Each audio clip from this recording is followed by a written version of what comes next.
Olá, sejam todos muito bem-vindos à edição de hoje do Visão 360, aqui na tela da Masper TV. O Visão 360 é transmitido no canal 575 da Parabólica Digital Brasileira, TV aberta para todo o país, e canais 20 e 520 para os assinantes da Claro TV+, no Rio Grande do Sul. Você também pode nos acompanhar ao vivo pela nossa página na internet em mais 127 provedores espalhados pelo mundo, ou curtir o nosso conteúdo pela sua rede social preferida.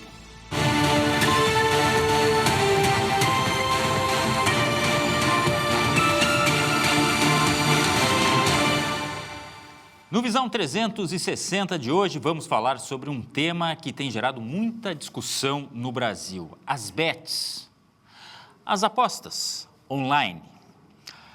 Você conhece ludopatia, sabe o que é? Pois bem, é reconhecida pela Organização Mundial da Saúde como um transtorno mental crônico caracterizado pela compulsão incontrolável de jogar. Esta é a ludopatia. Aqui no estado, a Assembleia Legislativa promoveu uma audiência pública para debater os impactos negativos das bets na saúde mental e economia das famílias gaúchas. E o nosso convidado de hoje é o proponente desta audiência, autor do projeto de lei que visa limitar a publicidade de plataformas de apostas esportivas no estado. Aliás, projeto que vai à votação em plenário amanhã. Está conosco aqui, a quem eu agradeço muito pela presença, o deputado Thiago Simon. Muito obrigado. Obrigado, Glauco, a todos os amigos aqui do Visão 360. Uma honra imensa poder participar dessa conversa aqui contigo. E é um assunto de extrema relevância. Há poucos dias fizemos um programa aqui sobre o lado econômico das bets e de muitas pessoas que já estão nesta, digamos assim, nesta cadeia, neste ecossistema, e as apostas como sendo o lado bom. Mas falamos também do lado mau. Hoje vamos abordar isso, justamente os problemas de saúde mental, de endividamento das famílias, um grande problema social. Antes, confira as notícias do dia.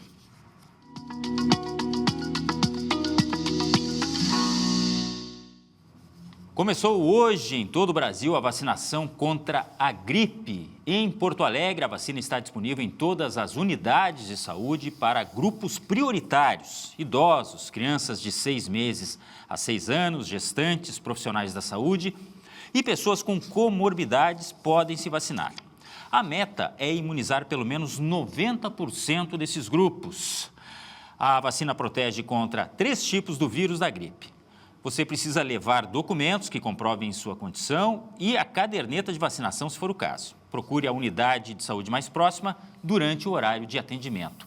E, através das redes sociais, você consegue ter as informações, das redes oficiais, também do site da Prefeitura, da Secretaria de Saúde, a respeito dos locais disponíveis para a vacinação. E a corrida às eleições em 2026... é o destaque de agora. Em uma eventual disputa de segundo turno pela presidência da República, o senador Flávio Bolsonaro aparece numericamente à frente do presidente Luiz Inácio Lula da Silva, segundo o levantamento do Instituto Paraná Pesquisas. Levantamento divulgado hoje. O senador atingiu 45,2% das intenções de voto contra 44,1% do atual presidente. A diferença é inferior à margem de erro, que é considerada de 2,2 pontos percentuais para mais ou para menos. A pesquisa foi realizada com uma amostra de 2.080 eleitores em 158 municípios de todos os estados e do Distrito Federal. E o governador do estado, Eduardo Leite, publicou na manhã de hoje, nas suas redes sociais, uma manifestação após a escolha do PSD em lançar Ronaldo Caiado, governador de Goiás, como candidato à presidência da República. A definição encerra uma disputa que envolvia 3 nomes dentro do PSD. Além de Caiado e Leite, o governador do Paraná, Ratinho Júnior, também era cotado, mas já saiu da disputa. Eduardo Leite fez um vídeo onde demonstrou estar incomodado, criticou a decisão e disse que o país mantém a polarização. Leite descartou concorrer ao Senado e permanece como governador do Rio Grande do Sul até o fim do mandato. Vamos ao intervalo, em seguida voltamos falando sobre BETS, o projeto que está tramitando na Assembleia Legislativa, os efeitos nocivos. O nosso convidado, que é o proponente, inclusive, e que tem mais informações e muito mais informações a respeito deste assunto. É rapidinho e a gente já volta.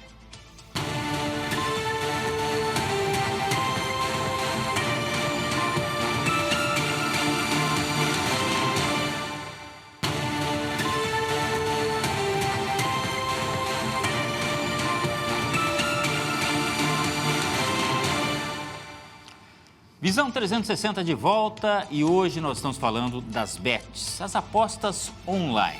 O nosso convidado aqui é o deputado estadual Thiago Simon.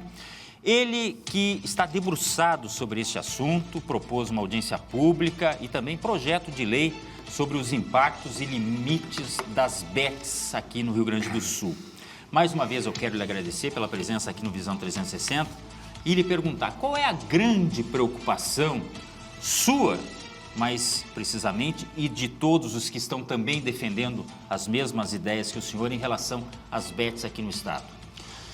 Glauco, eu diria que existe quase um consenso nesse momento de todas as entidades representativas da sociedade civil, do parlamento, do judiciário, do Ministério Público, da Defensoria, das entidades de saúde, como o Conselho Regional de Medicina, o CIMERS, entidades empresariais, do varejo, da indústria, em relação à total insustentabilidade que nós presenciamos em relação à exploração absolutamente agressiva que nós vemos das BETs em relação à população do nosso estado. Nós temos acompanhado que hoje o maior fator de endividamento da população brasileira são as apostas.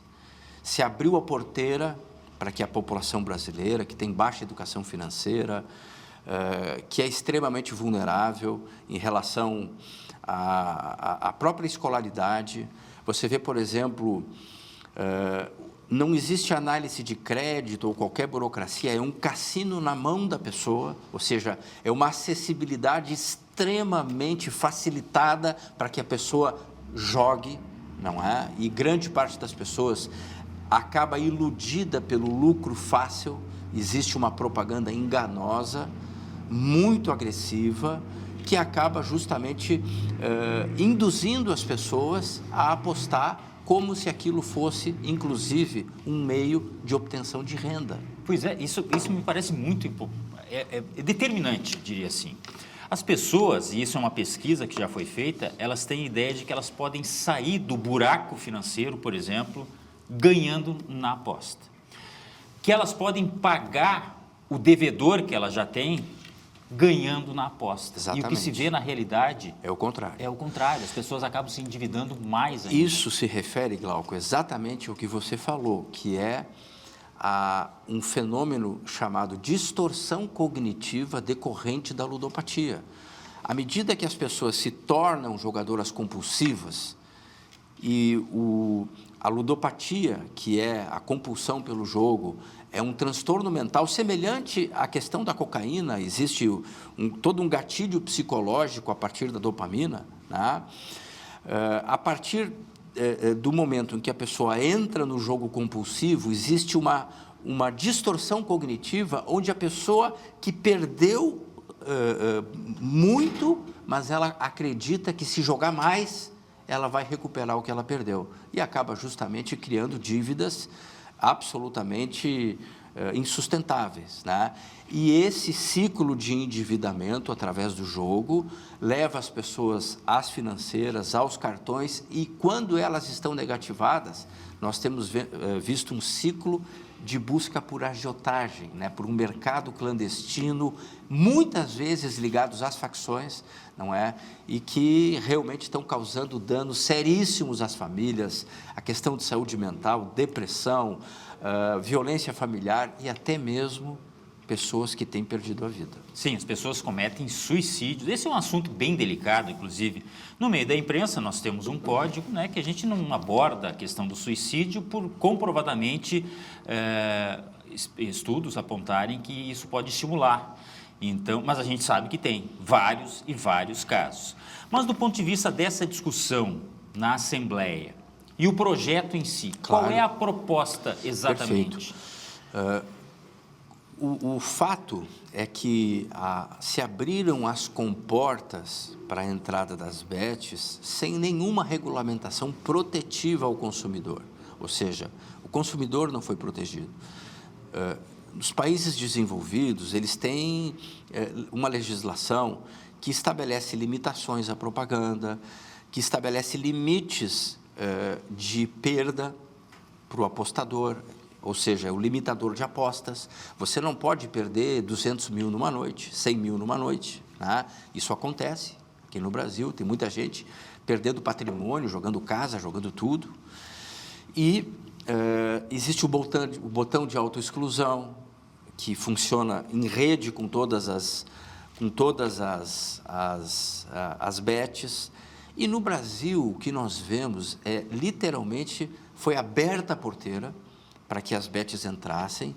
O fator mais importante que acaba desencadeando esse processo é a publicidade agressiva, os influenciadores, a construção de uma narrativa fácil, não é?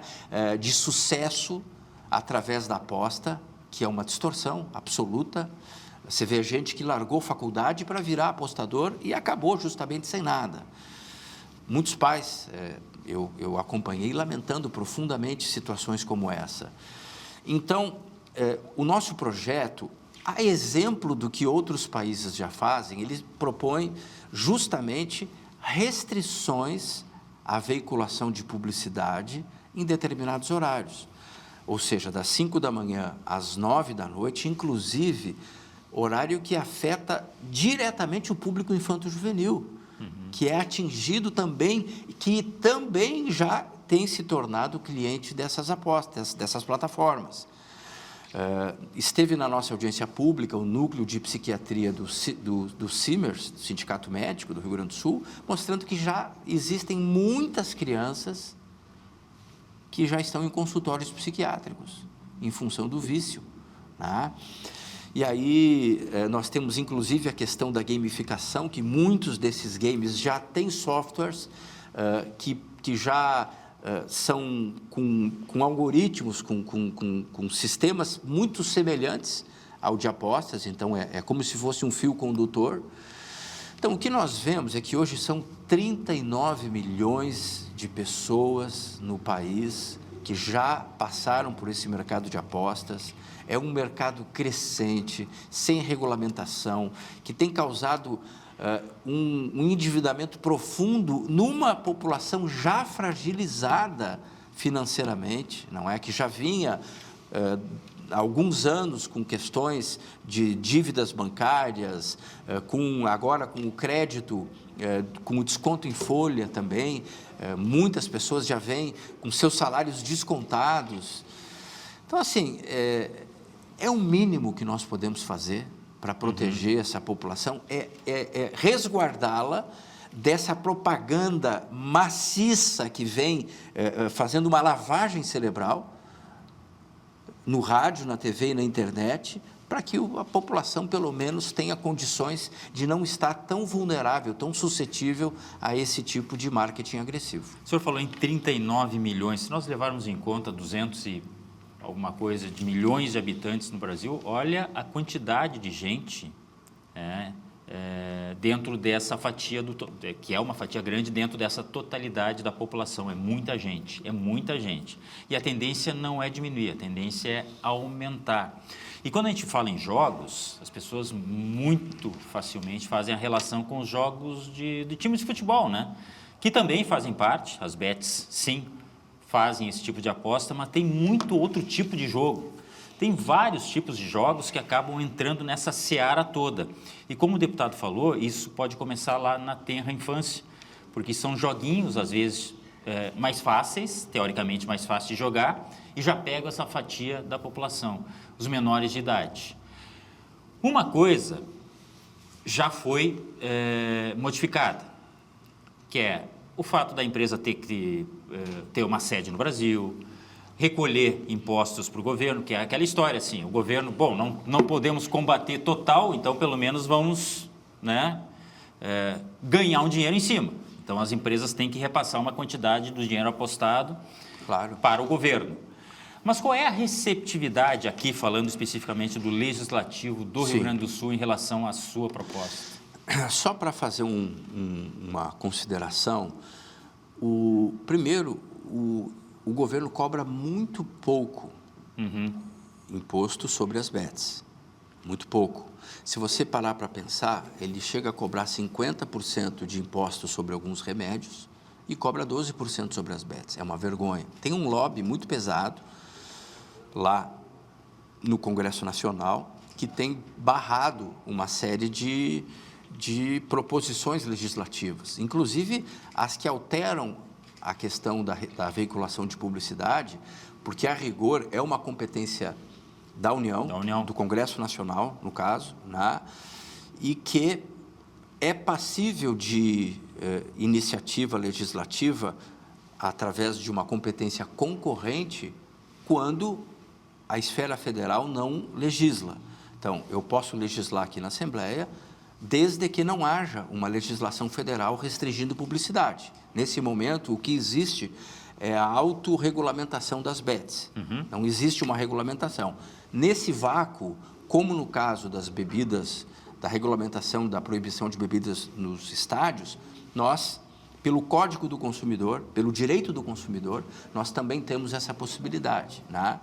Mas no caso das bets, esse valor, mesmo que se aumentasse esse imposto, é importante salientar que não pagaria os custos que elas acarretam em termos de prejuízos da ludopatia, do comportamento compulsivo, do superendividamento, do desarranjo que isso causa na vida das pessoas. Só para ter uma ideia, a Associação Nacional das Mantenedoras de Ensino Superior, das universidades, ela publicou um estudo referente a 2025, mostrando que quase 870 mil alunos não se matricularam ou se rematricularam nas universidades por causa do endividamento em apostas.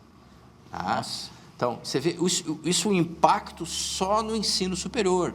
A Confederação Nacional do Comércio teve um prejuízo de bilhões, 100, 200 bilhões de reais, em 24 foi 100 bilhões. Isso subiu muito, porque hoje as bets já representam tranquilamente mais de 400 bilhões de reais, fora as bets informais, porque existe um mercado clandestino gigante, não monitorado, né? E o que nós acompanhamos é que existe dados do Ministério Público, né, apresentações que nós recebemos, e do COAF, muita lavagem de dinheiro. Ou seja, dinheiro sendo lavado através das bets, e a maioria das bets tem sede no exterior. É dinheiro que vai para fora, não gera emprego nenhum aqui. Uma bet gera 10 empregos, não gera nada, é totalmente automatizado, é um cassino que drena a renda das famílias, dos trabalhadores, dinheiro que deveria ir para o comércio, para o serviço, não é? Para a economia local, e que acaba sendo drenado. E nós estamos falando aqui de 400, 500 bilhões de reais. Pois é, as empresas dizem que sim, há um ecossistema que depende das bets. O senhor não concorda com isso? Qual que é esse ecossistema? Seriam as pessoas que trabalham diretamente nas empresas, que fazem... Né? Porque eu não posso citar os nomes das empresas, né? Não, mas por exemplo, elas patrocinam uma competição. Vou dar um exemplo, Campeonato Brasileiro. Claro, não, tem várias pessoas que dependem daquilo ali. Claro. Isso é outra coisa, tá? Uma coisa é a cadeia produtiva das bets, é ínfima. Isso é uma coisa. Elas devem ter... sei lá, uma bet, saiu uma matéria no G1, que uma bet tinha 7 ou 8, não me lembro exatamente, mas era um número muito pequeno de empregos. Eu fiquei sabendo até numa cidade de Minas Gerais, que numa rua tem não sei quantas sedes de bets. Mas elas são muito pouco intensivas em trabalho, em emprego. Elas não geram muito emprego. Elas têm alto nível tecnológico embarcado. Elas não geram muito emprego. entende? No entanto, elas prejudicam muita gente, drenam muitos recursos, não é? Elas levam a população, através do endividamento, a se endividar com juros, não é? E o dinheiro que elas gastam em apostas, muitas vezes pelo vício, pessoas que se tornam viciadas em apostas, elas deixam de consumir na loja da esquina, no mercadinho, não é? Então, o efeito deletério é indiscutivelmente muito maior.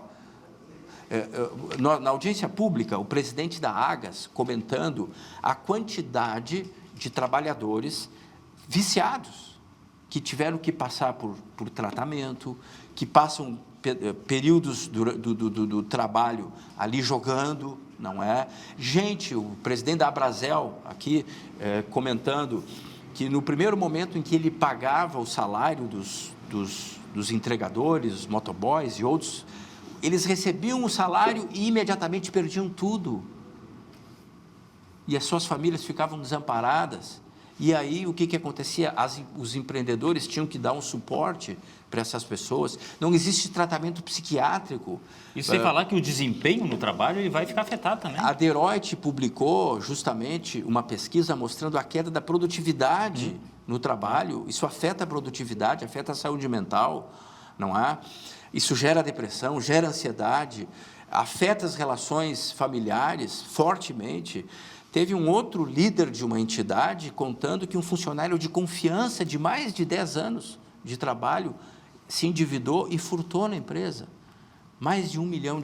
Poxa. Por causa da dívida. Então, isso tudo está acontecendo, não é? Aí você me diz assim, tá, mas e o que eles fazem de bom? Né? Emprego não gera. O dinheiro que eles pegam, a maior parte vai para fora. Muito dinheiro é lavado. Bom, eles patrocinam a mídia, fazem propaganda direto. Então, realmente, com todo respeito, eu acho que os veículos de comunicação deveriam ser mais responsáveis, ter mais responsabilidade social com essas pessoas que estão enfrentando situações dificílimas, e isso deixou de ser um caso, uma questão mais setorial, isso passa a ser um caso de saúde pública. É um caso muito mais sério. E, para finalizar, o senhor traz essa questão muito pertinente, que é os patrocínios, não é? Bom, no meu projeto de lei, eu restringi a veiculação de publicidade, mas resguardei os patrocínios, né? O campeonato nacional, eu obviamente nem poderia interferir. Então, existe um patrocinador do campeonato nacional. O patrocínio do clube, eu entendo que não é minha função, não é? O clube tem um patrocinador que está ali na camiseta, junto com o Banrisul, não sei mais com quem, né? E tem os patrocínios do estádio. Eu entendo, até tinha gente, porque esse projeto foi feito em parceria com o Ministério Público, com a Defensoria, com as entidades. É um projeto consubstanciado juridicamente com várias instituições, inclusive o procurador e o defensor coordenam os núcleos de defesa do consumidor. São especialistas nessa matéria. Tá? Mas eu entendi, numa visão até um pouco mais liberal, que não, isso aqui fica, é um fator de estímulo à nossa economia, aos nossos clubes. Tá? Então, isso não mexe. O que vai mexer? Durante o jogo, não vai ter aposta. Durante o jogo, o projeto restringe a veiculação de anúncios chamando para aposta. Isso é porque durante a partida é que o gatilho joga pesado. Sim, as pessoas talvez não saibam, né, que ele pode... Ele pode entrar na plataforma e apostar. Ele só não vai de poder acordo com o decorrer do jogar, jogo. Exatamente. Mas isso operacionalmente é possível? Eu falei com o diretor da Anatel, com o coordenador do Ministério Público, é possível. É só querer. Hoje tem tecnologia para tudo. Sim. É só ver como é que o Xandão tirava tudo que ele queria do ar ali, né? Se quiser, pode fazer. Não, eu perguntei por uma questão assim, Tem que querer. A gente não consegue tirar o sinal do celular no presídio, né? Então, não sei se querem também, né? Pois então, mas assim, perguntar não ofende, tudo né? são processos, né? Você tem uma escala fortíssima de rádio, TV e tal, a mídia de um modo geral, claro, a gente vai avançar. É que esse projeto, ele segue um caminho absolutamente semelhante ao que restringiu a publicidade do tabaco. Foi exatamente esse caminho. Primeiramente, restringiu a publicidade em determinado horário e depois restringiu totalmente. Total. Então, hoje, em vários países, já existem essas restrições. O que eu estou discutindo aqui com o senhor não é nada novo. Lá em Portugal, na Espanha, na Austrália, isso já funciona assim, né?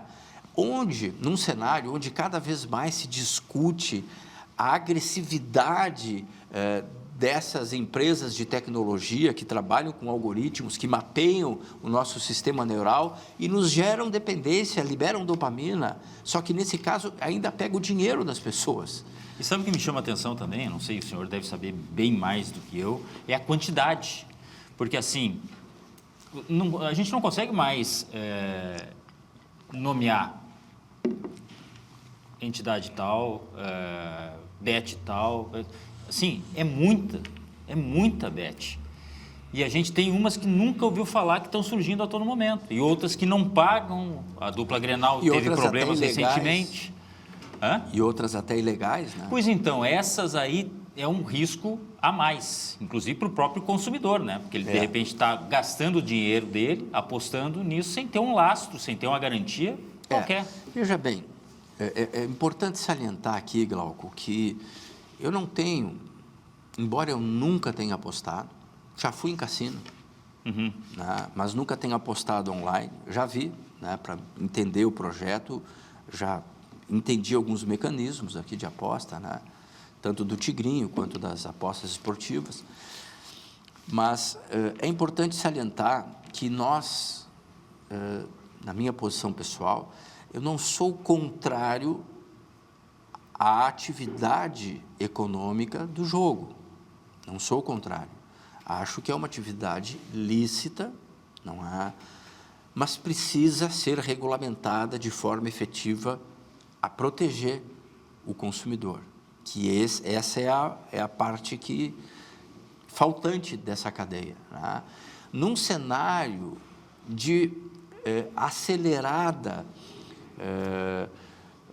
massificação da tecnologia através do celular, dos aplicativos, de todas essas questões, onde o Brasil é um país que tem baixa escolaridade, pouca educação financeira, fácil acesso, e é um dos países que mais utiliza celular.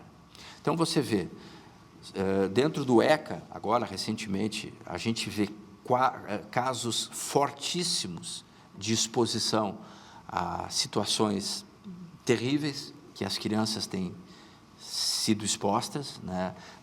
Desde a pornografia, coisas pesadas, e o próprio bullying, né? Automutilação, suicídio, situações muito difíceis, onde nós vemos que o próprio ECA, ele tem entendido um papel cada vez mais restritivo, né? Eu escutava uma juíza que trazia uma série de recomendações mostrando que a gente vive uma quadra muito, muito tenebrosa da nossa história. Então, é nesse sentido que precisa haver uma visão protetiva muito mais sólida, muito mais abrangente, por uma população extremamente exposta, extremamente vulnerável, como é o caso que nós estamos vendo. Do ponto de vista prático, e aqui eu quero que o senhor me ajude a entender, tem muita gente nos acompanhando que também não tem este conhecimento. Se houver uma lei estadual, o senhor já falou sobre, né, a questão de quem faz o quê, né? E lá no Congresso Nacional for criada uma lei, perfeito, ela automaticamente ela fica sem validade ou não? Exatamente. A partir do momento em que for aprovada uma lei federal, vale a lei federal. Ela passa a ter preponderância em termos de hierarquia constitucional em relação à lei estadual. Porque, como eu lhe dizia, existe a competência concorrente a partir do vácuo legislativo no que se refere a essa matéria em nível federal.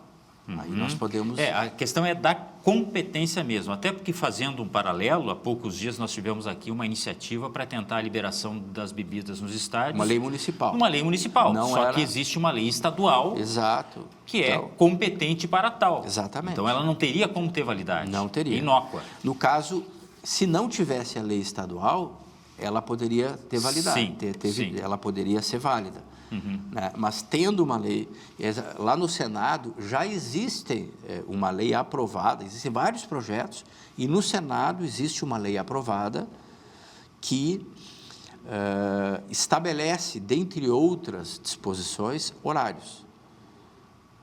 Mas ela tem que passar na Câmara ainda. Sim, só para esmiuçar um pouco mais, durante os jogos ficaria proibido. E em faixas horárias específicas do dia também, ou não? É só nessa faixa, das 5 da manhã às 9 da noite. 5 da manhã às 9 da noite. É isso aí que eu queria ressaltar. Tá. Que é onde tem, inclusive, menores de idade acessando, aquilo que o senhor falou, né? A tramitação dentro da Assembleia tem agora, nessa terça-feira, né, a apreciação dela, do projeto em si. Qual é o andamento que se tem disso aí? Nós tivemos uma compreensão institucional e política de todos os parlamentares, que foi extremamente favorável. Os parlamentares, a Assembleia Legislativa acolheu prontamente essa proposição, esse projeto, e deu um trâmite de extrema urgência. Dificilmente um projeto de lei de iniciativa de um deputado é aprovado em 5 meses, que é o que vai acontecer agora. Nós aprovamos na Comissão de Constituição e Justiça, teve um parecer favorável do líder do governo, deputado Frederico Antunes, e após a aprovação na CCJ, em tese, pelo acordo que foi feito no Colégio de Líderes, ela deveria passar em outra comissão de mérito. No entanto, todas as entidades que compuseram, todas as entidades que participaram desse processo, inclusive o Ministério Público e outras, entenderam que era absolutamente dispensável a necessidade de passar numa comissão de mérito, que o mérito era autoevidente. Então, passou na CCJ, foi direto para o Colégio de Líderes, que deu acordo, e terça-feira ele estará em votação. Bom, eu vou fazer um rápido intervalo e já a gente volta com a sequência desse assunto, até porque eu quero saber do deputado qual é a impressão que ele tem, o que ele imagina que possa acontecer do ponto de vista das empresas, se elas não podem judicializar, de repente, uma decisão como essa. Rapidinho, a gente já volta.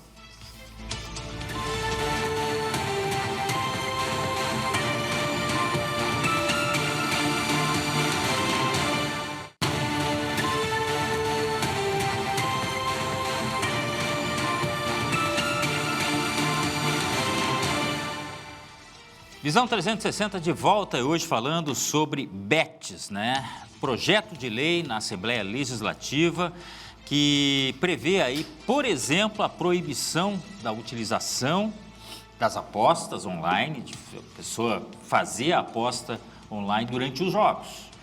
E também a veiculação através de redes sociais, de anúncios, enfim, propaganda. O proponente, deputado Thiago Simon, que está conosco hoje aqui no Visão 360, e eu comentava antes do intervalo, deputado, sobre uma possível reação das próprias empresas. Judicialização, por exemplo. O senhor não acha que pode acontecer isso aí no caso de aprovação do projeto? Sem dúvida, é possível. No Brasil se judicializa quase tudo, né?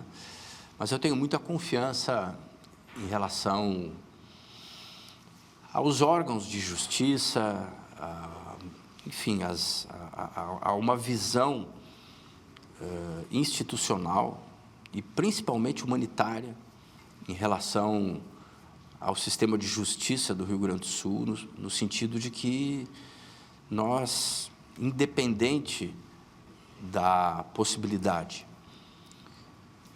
da judicialização, que não se tenha um efeito suspensivo, né, que possamos discutir essa matéria, mas com a eficácia da lei, realmente garantindo os efeitos protetivos que a nossa legislação dispõe em relação ao consumidor. Em relação à audiência pública, as próprias discussões do assunto, em nenhum momento foi aventada a possibilidade de representantes das empresas nesse processo?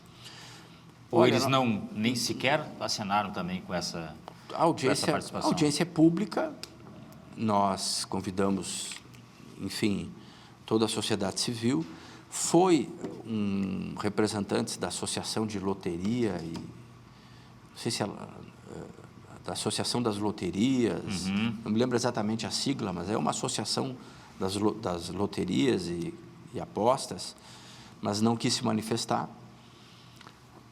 Todos tinham conhecimento dessa matéria, todos tiveram um espaço democrático para se manifestar, mas, infelizmente,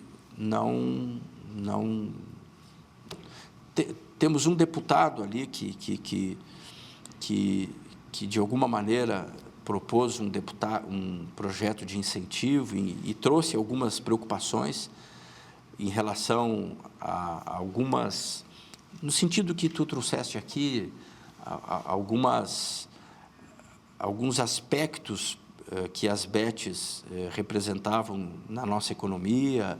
Então, ele trouxe essas questões durante as suas manifestações, deputado Vinícius, que foram ponderadas dentro do grupo.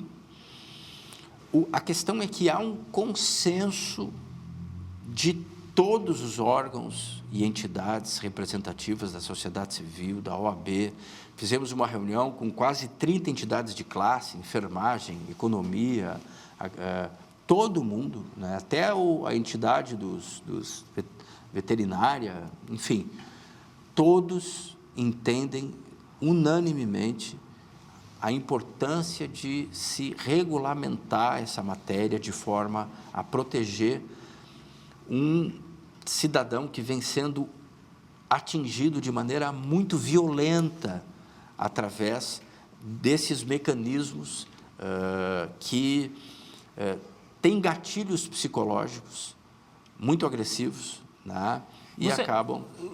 Agora eu lembrei da questão da loteria, da proposta do Estado, né? Sim. Da loteria estadual. O senhor acha que esses efeitos que motivaram o passo atrás dado pelo governador Eduardo Leite foi muito nessa importante. proposta? Foi muito importante. Acho que o nosso movimento ajudou a recrudescer essa iniciativa.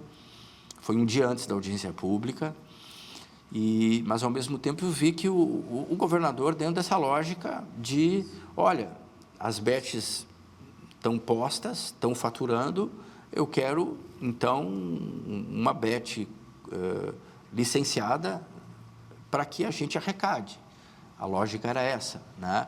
Só que dentro de uma lógica que tu daria uma concessão por 20, 30 anos, que você estaria ali, imagina, ter que suportar 20 anos uma empresa explorando o povo gaúcho. Então, os argumentos foram muitos, várias entidades se manifestaram publicamente a esse respeito, e foi muito importante o governador voltar atrás, o governo voltar atrás, e, inclusive, o governador disse que era contrário a a atuação das bets, lá na Federação. Então, assim, não tem como defender isso aí. Não tem como. Só 2 ou 3 que estão ganhando muito dinheiro. Como é que faz aí? Se for aprovado o projeto, qual é o próximo passo? O próximo passo é a sanção do governador, a promulgação da Assembleia e a vigência, não é a notificação por parte do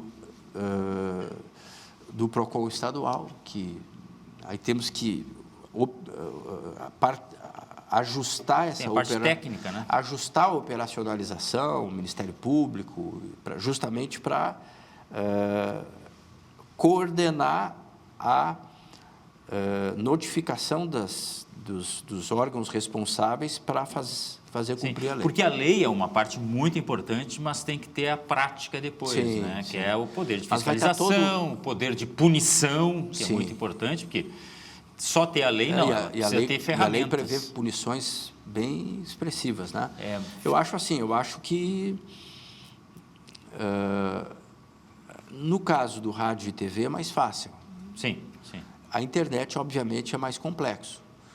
E, nesse caso, vai demandar um mecanismo... Você vai comprar uma briga bem forte, ou já comprou, né? Não, eu tenho visto que os setores da grande mídia estão cientes que é um processo inexorável. Inevitável. Inevitável. Nós estamos chegando no pico dos efeitos, das consequências sociais, econômicas, de saúde pública. Isso vai explodir, tem explodido e vai ser realmente muito triste. Isso sem falar no que pode vir a acontecer no próprio sistema de saúde, na justiça. Daqui a pouco o STF vai começar a, de repente, legislar em cima disso aí, que não é o papel dele, mas, afinal de contas, são tantas críticas. O senhor é muito crítico do STF, não? Não, sem dúvida. Inclusive, o STF chegou a fazer algumas exigências, até no caso positivas, em relação aos beneficiários do Bolsa Família, que apostavam. E tem até casos de facções que utilizam o dinheiro do Bolsa Família, e é um cenário muito complexo esse, viu? Mas o Supremo, via de regra, agora levando para essa pauta, eu acho que dentro de um cenário difícil que o Brasil está vivendo, de baixo crescimento, população endividada, baixo poder aquisitivo, recorde de recuperações judiciais nas empresas, tá? Dentro desse contexto, a gente vê o Brasil tão atolado, né? É como um avestruz com a cabeça enfiada num buraco, onde só se discute os escândalos. Nós estamos agora envoltos na questão da CPI do INSS, do Banco Master, são 60 bilhões de reais, onde a gente viu da forma mais explícita possível, né, todas as grandes figuras da República, desde os ministros do Supremo, ex-ministro e agora ministro da Justiça, era conselheiro do Master, o Guido Mantega era ministro da Fazenda, era conselheiro do Master. Era o público, o privado, uma coisa que se misturava. É um caso tão triste, tão assim que degrada tanto o sentido de democracia, de república, de pessoas que lutam por um país decente, que isso, sem dúvida, acaba gerando o que nós estamos vendo, uma rejeição absurda em relação ao atual governo. E mais, eu vejo que nós temos uma expectativa, né? Uma expectativa de mudança, mas, infelizmente, com esse Supremo, esse é o pior Supremo da história que nós já tivemos. Um Supremo que já teve Paulo Brossard, Nelson Jobim, que já teve juristas do mais alto quilate, e agora nós temos pessoas que fazem tráfico de influência, pessoas que voam... O Supremo não é uma consequência da nossa política também? Sem dúvida, sem dúvida. O Supremo é uma consequência da degradação do sistema político. Nós temos hoje um sistema político completamente cooptado, não é? Nós vivemos o tal presidencialismo de coalizão, que é um sistema onde você faz um loteamento do Estado, dos ministérios, das secretarias, em torno dos cargos, e tudo gira em torno do poder, né? E, obviamente, esse processo de degradação, onde você vê aí que 25% do orçamento do Congresso Nacional é distribuído em emendas. Você tem emenda PIX, né? Você tem, cada deputado distribui 100 milhões em emendas parlamentares, que é um verdadeiro absurdo. Não é essa a função de um deputado. E aí nós temos o quê? Nós temos um verdadeiro mercantilismo institucionalizado, um toma lá da cá, dá emenda, ganha apoio, dá cargo. Então, infelizmente, esse toma lá da cá, essa institucionalização da mercantilização da política, não é? Degradando aquilo que nós um dia já conhecemos, pessoas como Pedro Simon, pessoas como Paulo Brossard, como Ibsen Pinheiro, como Fogaça e tantos líderes que realmente engrandeciam o sentido da política como a forma mais elevada de fazer o bem comum, né? Então, eu acho que existe, sim, um grande desafio de resgatar, não é, o sentido da política, só que, infelizmente, você vê os partidos com fundos eleitorais bilionários, você vê as campanhas com cada vez um volume de dinheiro cada vez mais agigantado, não é? E uma assimetria de condições para que novos talentos, novas lideranças, jovens, não é? Que muitas vezes estão despontando nas redes sociais com uma capacidade crítica, com uma indignação, pessoas qualificadas. Infelizmente, o sistema, da maneira que foi feito, ele parece que foi feito para perpetuar o que está aí. E isso significa que é o núcleo gerador também do tal dualismo que nós temos hoje, polaridades, porque hoje ou é lado esquerdo ou é lado direito, ou é cortal ou é cortal. Não existe mais a possibilidade de uma conciliação, parece? Aí eu acho que nós já deslocamos o nosso debate. Eu acho que os vícios estruturais do sistema político que tornam cada vez mais o processo eleitoral e a própria manutenção dos mandatos dependentes dos cargos, das emendas, do dinheiro público, do fundo eleitoral, isso é uma coisa. A polarização, ela já é fruto de uma radicalização entre visões de mundo diferentes, não é? Entre a visão de uma extrema esquerda que tem uma visão de mundo socialista, totalizante, coletivista, que vê o Estado como o bem supremo e quem vai resolver todas as coisas. Para cada circunstância, a esquerda tem uma política pública que é regulamentar tudo, a rede social, não é? E uma visão mais conservadora, não é? Uma visão de uma direita que, em alguns casos, se torna mais forte, mais agressiva, mas uma direita que surge como resposta defendendo determinados valores. A questão da família, da liberdade religiosa, da liberdade econômica e todos esses fatores. E no centro, né, eu trabalho com uma visão de centro-direita, não é? Sou liberal, sou conservador, sou democrata, mas vejo que nós precisamos ter uma capacidade de diálogo, temos que defender a responsabilidade fiscal, a liberdade econômica, o empreendedorismo, um Estado menor, mais eficiente, menos burocracia, reduzir imposto e, principalmente, né, trabalhar com a geração de renda e de riqueza, não é? Porque é isso, não é mais Estado, é mais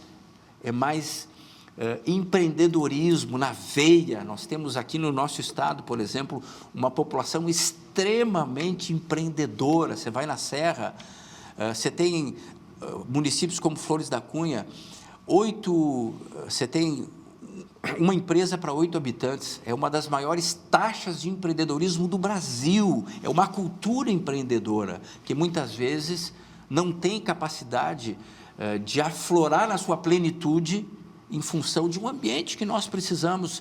Hoje, Santa Catarina, Paraná, alguns estados que acabam por... Mas eu tenho certeza que nós temos essas condições aqui. E esse é o nosso desafio, não é? Nós não podemos...